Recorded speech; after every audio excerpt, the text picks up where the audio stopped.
नमस्कार प्यारे साथियों, स्वागत है आपको आपके अपने YouTube चैनल राजा ऑनलाइन क्लासेस में। प्यारे बच्चों, जैसा कि आपको पता होगा कि हम लोग क्लास 10th की तैयारी कर रहे हैं। किसकी तैयारी कर रहे हैं? क्लास 10th की। और प्यारे बच्चों, क्लास 10th की तैयारी जब हम करते हैं तो इसमें बहुत सारे प्रश्न पूछे जाते हैं। ऑब्जेक्टिव में आपको पता होना चाहिए कि हमारा जो साइंस का पेपर होगा, है ना, साइंस का अगर मेरा पेपर होगा तो प्यारे बच्चों, साइंस के पेपर में हमें 40 नंबर सिर्फ ऑब्जेक्टिव से तैयार करना होता है। और 40 बनाने के लिए 80 प्रश्न एग्जाम में दिए जाते ऑब्जेक्टिव, जिसमें से हमको कितना बनाना होता है प्यारे बच्चों? 40 ऑब्जेक्टिव मुझे बनाना होता है। तो मैंने आपके लिए क्या किया है कि आज वेरी इम्पॉर्टेंट जो क्वेश्चन होते हैं फिजिक्स का, केवल इस वीडियो में हम फिजिक्स के क्वेश्चन पर हम बात करने वाले हैं। वीडियो आपके लिए बहुत ही पावरफुल होने वाला है, तो वीडियो के अंत तक आप ज़रूर बने रहिएगा। और मैं आपको एक चीज़ और बता दूं कि ये जो आपका वीडियो होने वाला है, इसमें मात्र हम 25 क्वेश्चन ही करने वाले हैं प्यारे बच्चों। कितने? 25 क्वेश्चन। उसके बाद मैं धीरे धीरे आपका डोज बढ़ाऊंगा और फिर मैं 25 से 50 क्वेश्चन पे बात करेंगे, फिर हम लोग 100 क्वेश्चन पर बात करेंगे।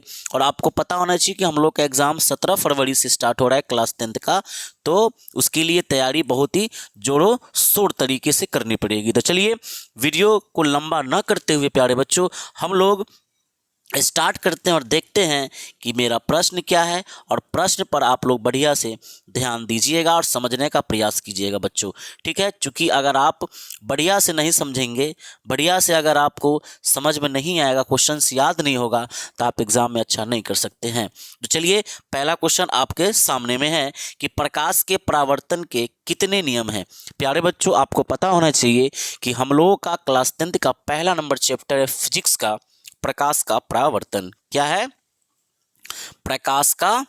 प्रकाश का परावर्तन हमारा पहला नंबर चैप्टर है प्यारे बच्चों। और प्रकाश के परावर्तन चैप्टर में आपने ये पढ़ा जरूर होगा कि प्रकाश के परावर्तन के प्यारे बच्चों कितने नियम होते हैं। अगर आपको पता होगा तो मुझे कमेंट में जवाब आप दे सकते हैं। तो जरा बताइए कि प्रकाश के परावर्तन के कितने नियम होते हैं प्यारे बच्चों? तो 2 नियम होते हैं। कितने नियम होते हैं? 2 नियम होते हैं। इस प्रकार आपका पहला नंबर क्वेश्चन कंप्लीट हो गया है। अब हम लोग क्या करते हैं? सेकंड क्वेश्चन की ओर प्यारे बच्चों हम लोग बात करते हैं और देखते हैं कि हमारा सेकंड क्वेश्चन क्या है। तो सेकंड क्वेश्चन हमारा ये है। सेकंड क्वेश्चन यहाँ पर आपको ये दिख रहा होगा प्यारे बच्चों कि प्रकाश के परावर्तन के नियम के अनुसार, मतलब प्रकाश के परावर्तन के नियम के अनुसार क्या होता है। तो आपको पता होना चाहिए कि 2 नियम आपने पढ़ा प्रकाश के परावर्तन के प्यारे बच्चों। 2 नियम होते हैं, जिसमें से पहला नियम आपको जरूर पता होना चाहिए कि आपतन कोण और परावर्तन कोण बराबर होता है। आपतन कोण और परावर्तन कोण क्या होते हैं प्यारे बच्चों? बराबर होते हैं। तो इस प्रकार आपने क्या देखा कि हमारा प्रकाश के परावर्तन के नियम के अनुसार आपतन कोण, जिसको आप आई बोलते हैं, परावर्तन को जिसको आप आर बोलते हैं प्यारे बच्चों, तो आई और आर क्या होता है? बराबर होता है। दूसरा नंबर नियम आपको पता होना चाहिए, हालांकि ये दूसरा नंबर ही नियम है, लेकिन पहला नंबर नियम ये है कि आपतित किरण, परावर्तित किरण तथा आपतन बिंदु पर डाला गया अभिलंब तीनों एक ही सतह में स्थित होते हैं। चलिए आगे हम बात करते हैं। ये चीज आपको पता होना चाहिए प्यारे बच्चों पहले से ही। चलिए अब हम लोग अगला क्वेश्चन की बात करते हैं बच्चों। अगला क्वेश्चन यहाँ पर नंबर 3 है कि समतल दर्पण द्वारा बना प्रतिबिंब होता है। समतल दर्पण के द्वारा बना प्रतिबिंब प्यारे बच्चों कैसा होता है? अगर आपसे सवाल पूछ लिया जाए तो आप उसका जवाब देंगे कि भाई मेरे आभासी और सीधा होता है। समतल दर्पण में कैसा प्रतिबिंब बनता है? तो आभासी। आभासी का मतलब होता है प्यारे बच्चों काल्पनिक। आभासी का मतलब क्या होता है? तो काल्पनिक होता है। और काल्पनिक प्रतिबिंब हमेशा क्या बनता है प्यारे बच्चों? सीधा बनता है। और आपको पता होना चाहिए कि कल्पना हमेशा हम क्या करते हैं? सीधा करते हैं, और वास्तविक में क्या हो जाता है? उल्टा हो जाता है। तो वास्तविक प्रतिबिंब उल्टा बनता है, जबकि काल्पनिक प्रतिबिंब आपका क्या बनता है प्यारे बच्चों? सीधा बनता है।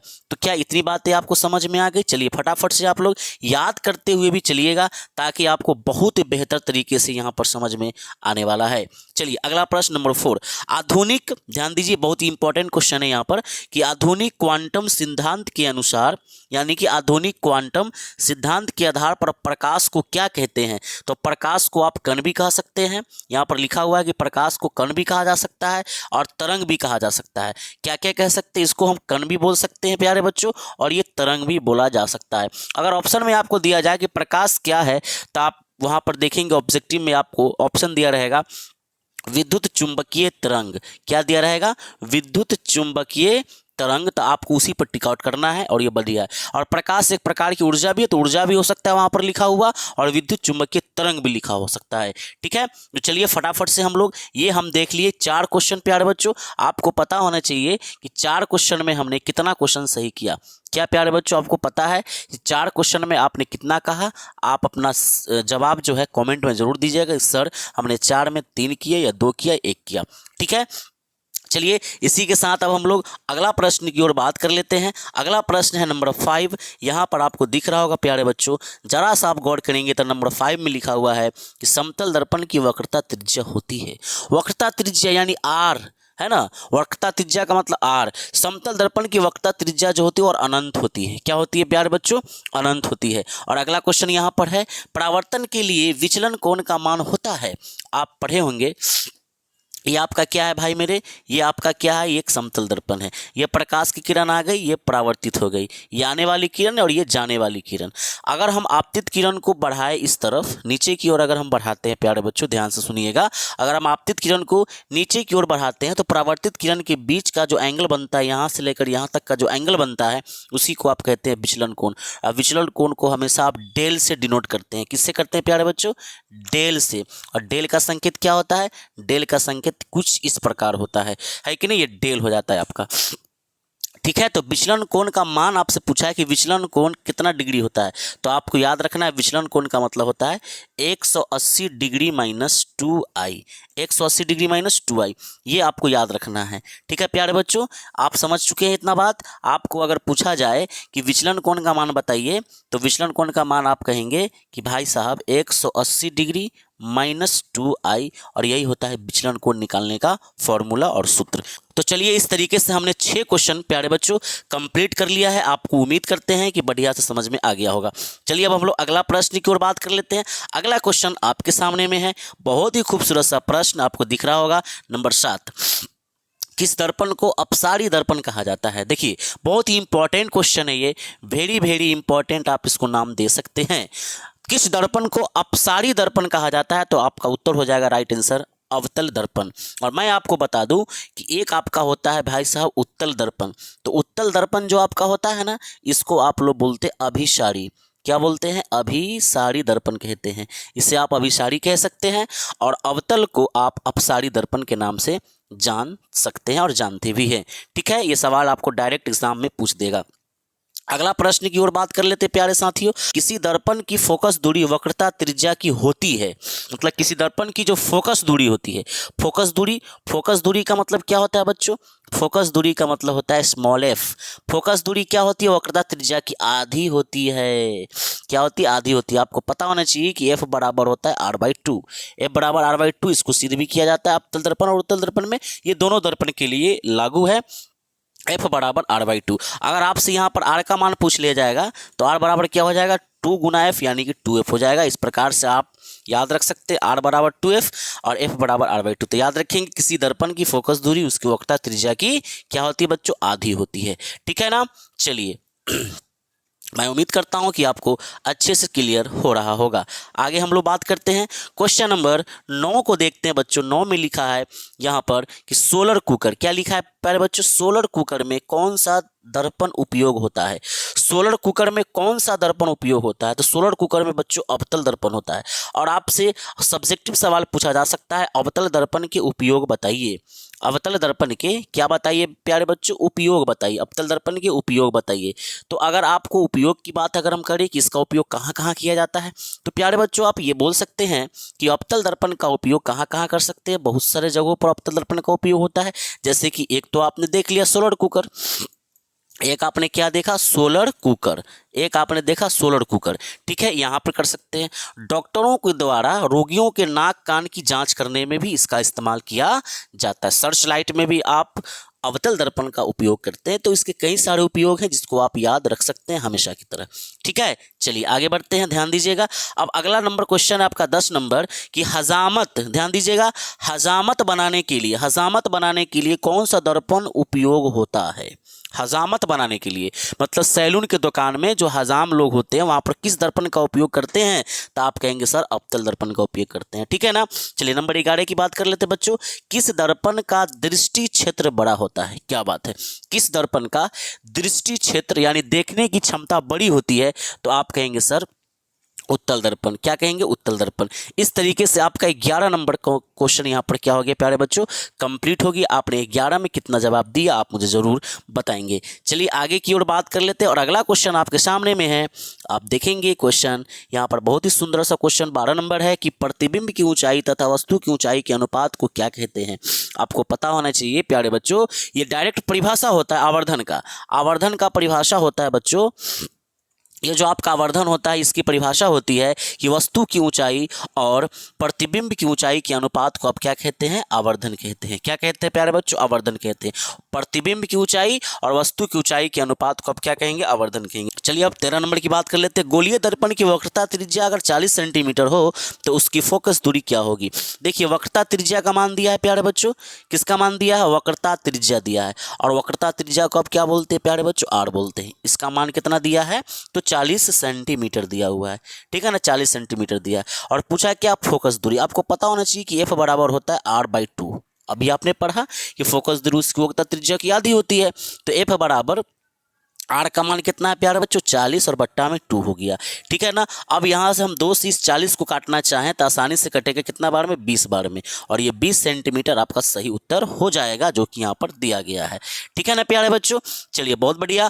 अगला क्वेश्चन की बात कर लेते हैं। उत्तल दर्पण में किस प्रकार का प्रतिबिंब बनता है? बहुत ही सुंदर सवाल है कि उत्तल दर्पण में किस प्रकार का प्रतिबिंब बनता है, तो आप याद रखेंगे आभासी और सीधा। आभासी का दूसरा नाम काल्पनिक भी होता है। चलिए अब आगे बढ़ लेते हैं हम लोग। अगला क्वेश्चन आपके सामने में प्यारे बच्चों, ध्यान दीजिएगा। यहाँ पर लिखा है नंबर 15 में कि दर्पण की चौड़ाई को दर्पण का क्या कहा जाता है? जैसे आपको पता होना चाहिए प्यारे बच्चों कि ये आपका क्या है? अवतल दर्पण है, जिसको आप बाहर से रचित किए हैं। ये क्या है? इसका उत्तल दर्पण है। ये उत्तल दर्पण है। तो यहाँ से लेकर इस दर्पण की, या इस भाग से लेकर इस भाग की जो चौड़ाई वाला हिस्सा होता है, इसको आप क्या कहते हैं? तो इसको आपको बोलते हैं द्वारक। क्या कहते हैं? द्वारक, है ना। इसको याद रखेंगे कि दर्पण की चौड़ाई को आप क्या कहते हैं? दर्पण का द्वारक कहते हैं। दर्पण का क्या कहते हैं प्यारे बच्चों? द्वारक कहते हैं। ठीक है ना। चलिए अगला नंबर 16 नंबर की बात करते हैं। मोटर गाड़ी के चालक के सामने लगा रहता है। मोटर गाड़ी जो होता है, 4 चक्का हो, मोटरसाइकिल हो, ये सब के चालक के सामने में कौन सा दर्पण लगा होता है प्यारे बच्चों? उत्तल दर्पण लगा होता है। ये बात आपको याद होना चाहिए प्यारे बच्चों। आप इसको अच्छे से याद रखेंगे प्यारे बच्चों, अच्छे से याद रखेंगे। ठीक है ना। नंबर 17 की बात करते हैं। प्रधान अक्ष के समानांतर चलने वाली प्रकाश की किरणें अवतल दर्पण से परावर्तन के बाद मुख्य अक्ष के जिस बिंदु से गुजरती है वह बिंदु होती है। फिर से पढ़िए इस क्वेश्चन को। प्रधान अक्ष के समानांतर चलने वाली प्रकाश की किरणें, जैसे मान के चलिए कि आपका यहाँ पर हम क्या बना दे रहे हैं? एक अवतल दर्पण। ठीक है। और आपको पता होना चाहिए कि अवतल दर्पण ये है, तो ये क्या है? इसका ये प्रधान अक्ष है, ये ध्रुव होता है। तो क्या बोला है कि प्रधान अक्ष के समानांतर, इसके समानांतर एक किरण आ रही है ऐसे। ठीक है। आने वाली प्रकाश की किरणें ये हो गई, आ रही है। तो आने वाली प्रकाश की किरणें दर्पण से परावर्तन के बाद मुख्य अक्ष यानी कि प्रधान अक्ष, है ना, मुख्य अक्ष के जिस बिंदु से गुजरती है, जैसे कि ये इधर से किरण आ गई, आपतित किरण, तो दर्पण पर पड़ी, दर्पण से परावर्तन होगी, तो परावर्तन के बाद जिस बिंदु से होकर गुजरती है तो ये इसका बिंदु है। तो अगर जिस बिंदु से होकर गुजरती है प्यारे बच्चों, उस बिंदु को आप बोलते हैं फोकस। क्या बोलते हैं? उस बिंदु को बोलते हैं आप फोकस। क्या बोलते हैं? फोकस बोलते हैं। तो यहाँ पर आपका आंसर क्या हो जाएगा? फोकस हो जाएगा। बहुत ही अच्छा जवाब यहाँ पर आपको मिल चुका है, पूरे एक्सप्लेन करके। यहाँ पर किसी तरह का कोई भी डंटी नहीं मारा गया है प्यारे बच्चों। चलिए अगला क्वेश्चन की बात कर लेते हैं बच्चों, ध्यान से समझिएगा। अगला नंबर है 18 नंबर कि सूर्य से आने वाली प्रकाश पुंज कैसा होता है? सूर्य से आने वाली प्रकाश पुंज कैसा होता है? यहाँ पर छूट गया, यहाँ पर मैं इसको पूरा कर दूं क्वेश्चन को। कैसा होता है? कैसा होता है? तो कहेंगे समांतर प्रकाश पुंज होती है। कैसा होता है? समांतर प्रकाश पुंज होता है। चलिए अब हम लोग अगला क्वेश्चन की बात कर लेते हैं बच्चों। अगला प्रश्न आपके सामने में है 19 नंबर। जरा सा गौर कीजिएगा, 19 नंबर का प्रश्न है। बहुत ही सुंदर सा क्वेश्चन है 19 नंबर में। 19 नंबर का प्रश्न जरा ध्यान दीजिएगा। लिखा है कि वास्तविक प्रतिबिंब, क्या लिखा है प्यारे बच्चों? वास्तविक प्रतिबिंब की प्रकृति होती है। वास्तविक प्रतिबिंब की प्रकृति होती है। यहाँ पर लिखा हुआ है प्रश्न कि वास्तविक प्रतिबिंब की प्रकृति होती है, तो आप कहेंगे उल्टा होता है। हमने बताया आपको कि वास्तविक हमेशा उल्टा होता है। क्या होता है प्यारे बच्चों? वास्तविक प्रतिबिंब उल्टा बनता है, जबकि काल्पनिक कैसा बनता है प्यारे बच्चों? काल्पनिक बनता है सीधा। काल्पनिक कैसा बनता है? सीधा बनता है। वास्तविक कैसा बनता है? उल्टा। कल्पना हमेशा सीधा होता है, जबकि वास्तविक में हमेशा क्या हो जाता है? उल्टा हो जाता है। ठीक है ना। चलिए आगे की बात कर लेते हैं। अगला प्रश्न आपके सामने में है, आप देख सकते हैं। अगला क्वेश्चन 20 नंबर है कि सिनेमा के पर्दे पर किस प्रकार का प्रतिबिंब बनता है। देखिए, एक होता है वास्तविक प्रतिबिंब, अभी आपको मैंने बताया। एक होता है आपका वास्तविक प्रतिबिंब, एक होता है आपका काल्पनिक प्रतिबिंब, एक होता है काल्पनिक प्रतिबिंब। तो वास्तविक प्रतिबिंब तो सच्चों के बना है, तो उसे आप पर्दे पर प्राप्त कर सकते हैं। इस प्रतिबिंब को पर्दे पर प्राप्त कर सकते हैं, जबकि काल्पनिक प्रतिबिंब को पर्दे पर प्राप्त नहीं कर सकते हैं। तो यहाँ लिखा है सिनेमा के पर्दे पर किस प्रकार का प्रतिबिंब बनता है, तो कहेंगे वास्तविक, क्योंकि वास्तविक को ही पर्दा पर प्राप्त किया जा सकता है, जबकि काल्पनिक को नहीं किया जा सकता है प्यारे बच्चों।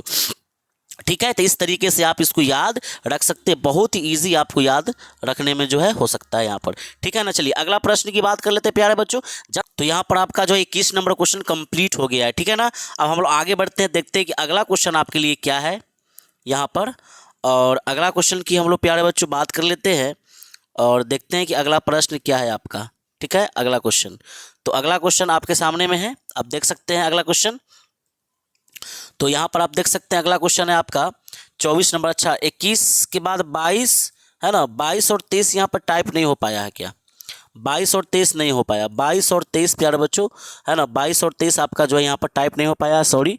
चलिए आगे बढ़ते, उसको हम अगले वीडियो में कंप्लीट कर देंगे। ठीक है, चलिए आगे बढ़ते हैं और अगला क्वेश्चन आपके सामने में है। देखिए 24 नंबर क्वेश्चन, निर्वात प्रकाश का वेग होता है, तो कहेंगे 3 × 10 के पावर 8 मीटर प्रति सेकेंड होता है। क्या होता है? 3 × 10 के पावर 8 मीटर प्रति सेकेंड होता है। और अगला प्रश्न है, श्वेत रंग कितने रंगों का मेल है, तो कहेंगे प्यारे बच्चों 7 रंगों का मेल है। 25 क्वेश्चन मैंने लिखा, जिसमें से 22 और 23 क्वेश्चन नहीं टाइप हो पाया प्यारे बच्चों, किसी कारण से बाय मिस्टेक हो गया। चलिए हम इसको अगले वीडियो में कंप्लीट ज़रूर करेंगे, छोड़ेंगे नहीं। ठीक है, अब आपको ये कमेंट में बताना है प्यारे बच्चों कि वीडियो आपको कैसा लगा। अगर वीडियो आपको पसंद आया तो लाइक एवं सब्सक्राइब ज़रूर कीजिएगा। अगर आपने सब्सक्राइब पहले से कर रखा है तो उसके लिए दिल से आपका थैंक यू। लाइक नहीं किया तो लाइक कीजिए, और सबसे इम्पोर्टेंट आप इसको शेयर कीजिए, ताकि बिहार के प्रत्येक बच्चे को ये वीडियो मिले और अपनी तैयारी को मजबूत कर सके। ठीक है, चलिए मिलते हैं आपके साथ अगले वीडियो में। तब तक के लिए जय हिंद, जय भारत, वंदे मातरम।